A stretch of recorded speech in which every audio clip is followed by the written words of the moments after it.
Okay, so we are making egg in a frame. It's 1 egg per person. So for my team, there are 3 people on the team plus 1 extra egg, because at the bottom of your recipe in green, it's kind of hard to tell, but it says each team, please make 1 for staff as well. So I have the 3 people on my team, including myself, plus the staff member. So one thing you're going to do different today on your lab plan is you're going to be including the equipment that you're going to need in order to get this, because we can't be walking around with 4 eggs because we're going to drop and crack them. So you will need a mixing bowl. So you will write that in as well right now. For your eggs, for your 1 tablespoon butter per person, I'm just giving you a half a stick of butter per team. It'll be plenty of butter. You will need 1 slice of bread per person. So since I have 4 eggs, whatever number of eggs you have will be the same number of bread. And I'm gonna put that on a cutting board, but I have a cutting board that is very, it's not flexible like yours are. So you may choose a plate instead.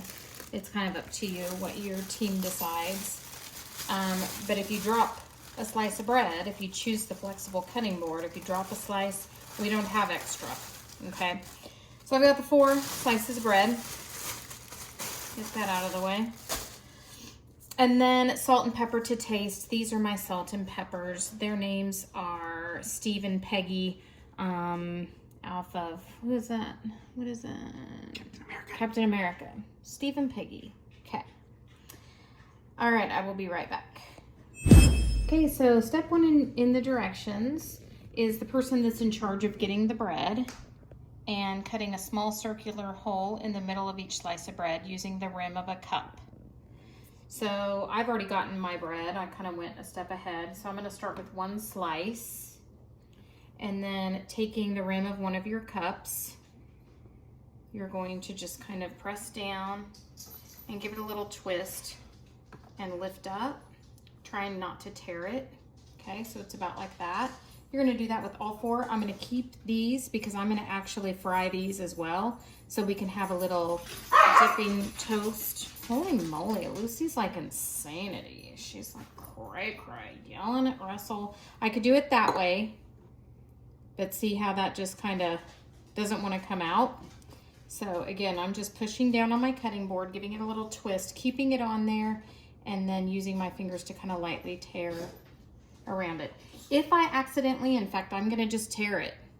If I accidentally tear it, it ain't nothing but a chicken wing. It doesn't mean the bread is wrong or anything's bad about it.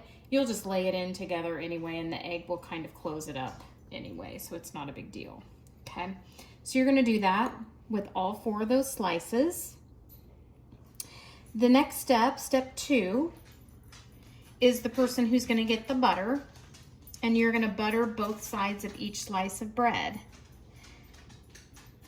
I'm gonna have a stop for a second.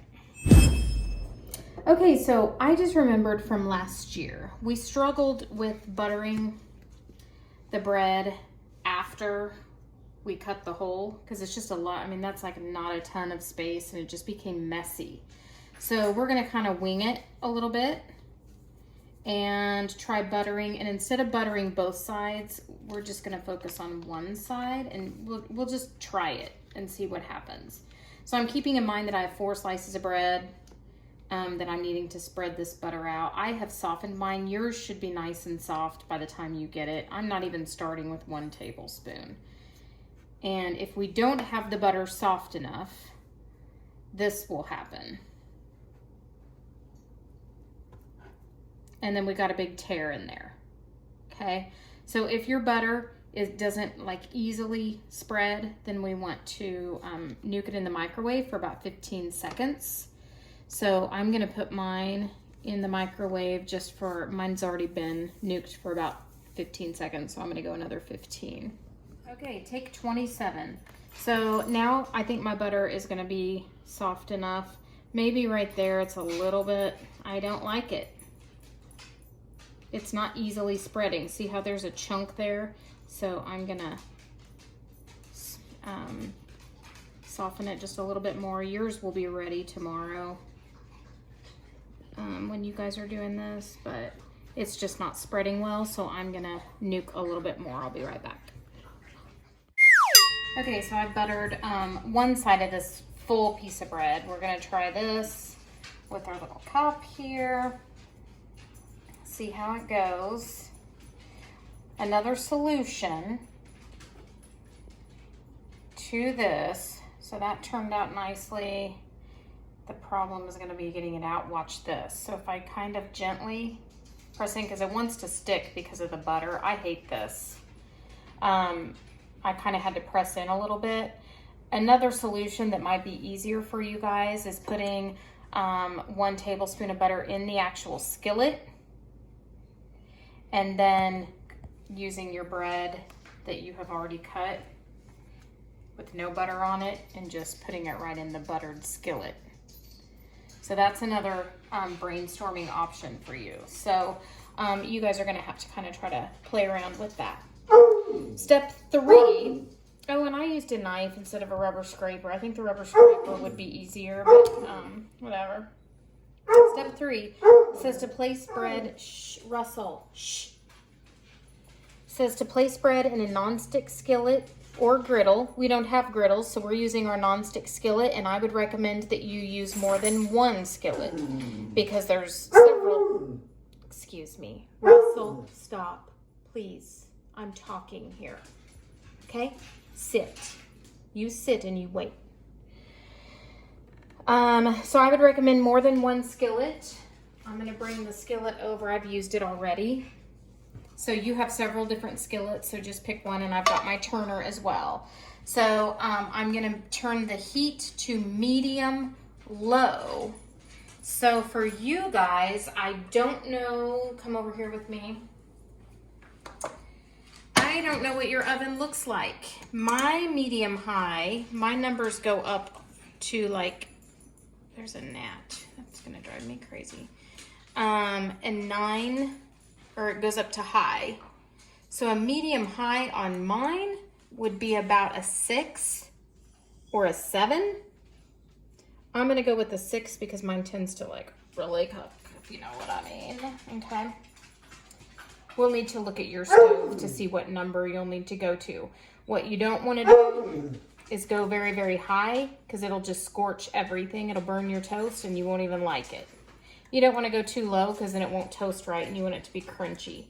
So I'm going to go about a 6 and kind of allow that to heat up a little bit. I'll be back. Okay, so while my skillet is heating up, I'm going to go ahead and get my eggs ready. I haven't even put my bread in this skillet yet because I kind of want to have my first egg ready. So I'm going to get my eggs in my small bowl. I'm going to break the eggs individually into a small bowl or custard cup, and then I will slip each egg into the center hole of each slice of bread, and you can also put your bread circles in. So I'm just going to be making 1 right now, but remember, you're going to have more than 1 skillet going, so you can use more than 1 custard cup to get your egg ready. And I'm just going right along the side there, getting my egg in there. And if I had shell, this would be the time to get it out. Okay, I'm just going to put my eggshell right back in this bowl because I'm eventually going to be using all that anyway. Okay, so I'm going to come over, if you want to follow me over to the skillet. I'm going to put it butter side down, and I'm going to go ahead and put my extra circles. You can do more than 1 in there as well. And then I am going to put my egg right into the center. I'm going to crank that up to a 7. And what you'll see is that it may stay, your egg may stay in that one spot right in the center like how we want it here, or it may run over the side a little bit. Either way, it's fantastic. It's not, you're not getting graded on an art project. The next step is to salt and pepper to taste. So I'm gonna go ahead and get some salt. And I'm a pepper person. I really like pepper with my eggs. So I'm gonna go ahead and do that. Now, if you were doing it my other suggested way, you would have butter that was melted all around the skillet, and then you would put your bread and your bread in, and it would toast the same. We're gonna try it this way though. So you can decide whether you're gonna put the butter first in the skillet and then put your bread and your egg in that, or if you're gonna butter the slice of bread and then cut the hole and put the egg in. So I'm not gonna do anything to this for a while because I'm wanting to see the white, the albumin part of the egg, that clear part, we wanna see it start turning white. And I'm just gonna leave it alone until it's ready. And it tells us in our recipe, step 6 says to fry for 3 to 4 minutes on one side. Then use a turner to gently turn the egg nests over and fry 1 or 2 more minutes to the desired doneness. The egg whites should be completely set and the yolks thickened. Okay. I probably do not, when I look in my skillet, I probably don't have any more room than 1 slice of bread plus maybe 1 or 2 of the little circle breads. But remember, you should have more than 1 skillet going on one time, otherwise you won't have time to eat because you'll only basically make 1. So get 2 skillets going. This one, if I would have put this bread over here more, would have been okay to put 2 slices of bread, but I wasn't thinking ahead. So do you see how it's starting to get a little bit wider there? It's still pretty runny. If I kind of jiggle that, that's way too runny to turn right now. So I'm gonna leave it alone. I probably still have another 1.5 to 2 minutes. So we'll be back when it's ready. Are you tired of the future? Are you tired of everything always getting better? Are you ready for things to just go backwards? Now, from your friends at Stank Begone Innovations, we have the iPhone Negative 11. This fabulous flip phone straight out of the 90s will only give you cellular service on highways.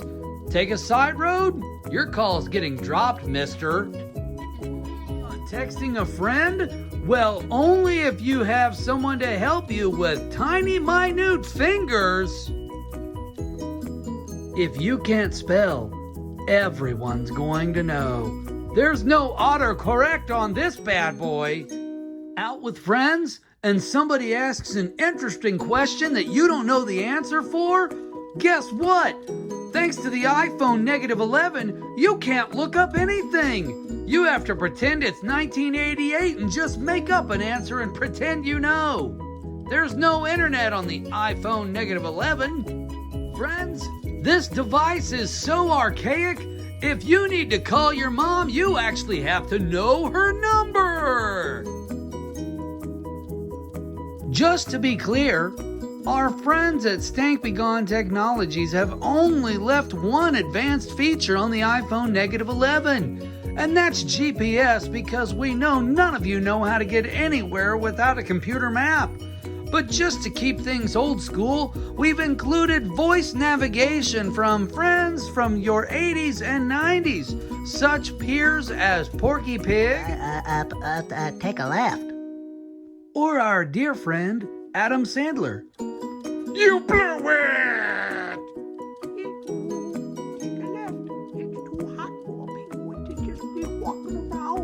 Old school, you can even get directions from your dear friend Droopy Dog.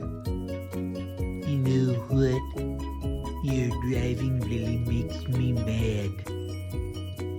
Not easy being green, but it sure is easy getting driving directions from Kermit the Frog. Hi-ho, Kermit the Frog here. It looks like you need to take a ride. Ah! Who wouldn't want to get driving directions from everyone's favorite mom on the Clumps? You're so fabulous. Hercules, Hercules, my baby. Take a ride. Leave the future behind today and go to your nearest cellular provider and pick up your iPhone Negative 11. Buy now in the next 30 days and you get a free $5 coupon to Does your spouse bed trippin'? Does your spouse bed trippin'? Okay, so I'm looking and the whites are a little bit, but if you shake, see how jiggly still? It's gonna be a hot mess. It's not quite ready, but just to double check some of these pieces, I can just kind of lightly go like this. No toasty brown at all, so I'm gonna leave it going because we want it to be like toast, okay? So we'll be back. Okay, so it's looking like the whites are a lot more set. One other thing you can do is you can also spray your skillet with a little bit of Pam cooking spray. So I'm just kind of jiggling it under there. If your yolk breaks, it's fantastic. Did you see how I did that? I just kind of real quick I loosened it up, and then I real quick put the turner under there. Now I'm gonna do this. Your yolk may break, and you may see yolk going all the way around. It doesn't mean it's a failure. You can still eat it. This, I don't believe, is brown. Oh yeah, it is a little brown. So I'm gonna go ahead and let that cook for 1 to 2 more minutes, and I am generous with my salt and pepper. So, because I like it to look pretty on both sides. So I'm gonna give a little bit of pepper, and I love my salt. So you have a nice tasty little combo, okay? We'll be right back. In 1 to 2 more minutes. So, oh, Russell, please stop. I've turned my burner off. Your burners are up on your back of your stove, okay? Mine just happen to be on the front because I love my stove. Anyway, so I'm gonna take my little thingamajiggy off and then just slide my turner under. Put this on here, and you can use this just to eat, or you could break your yolk open and dip it in, whatever floats your boat. So enjoy eating your egg in a frame and lab planning for that. Lucy, how's your egg in a frame? Lucy. Rusty is like doing turn flips. Rusty, what you doing? Oh, that does Oh, good boy. He wants some egg in a frame.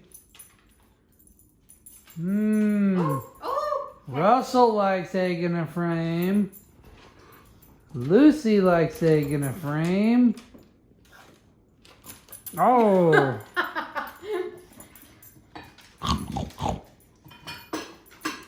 now do the dishes, doggies.